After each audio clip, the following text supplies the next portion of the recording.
Thank you for watching Ebony Ladies in the DR. I'm your host, Bridget. Bienvenidos a mi canal.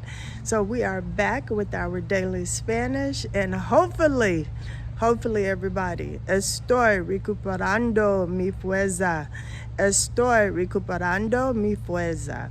I'm getting my strength back. So you see, I got the nerve to sit outside today and enjoy some sunshine.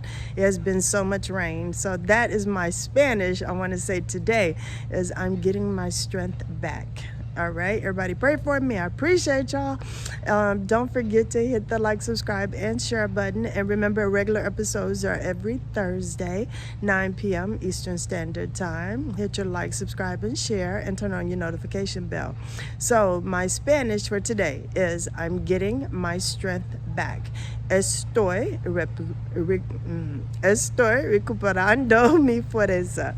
Estoy recuperando mi fuerza. My brain has to go back to Spanish for English, Spanish to English. Okay, estoy recuperando mi fuerza. I'm getting my strength back. Thank y'all for joining me. Have a wonderful day. It is beautiful. I'm just going to sit out here and watch some golfers and hopefully enjoy a full day, rest of the day without any more rain. And you all enjoy your Sunday. Until tomorrow, I will be back tomorrow.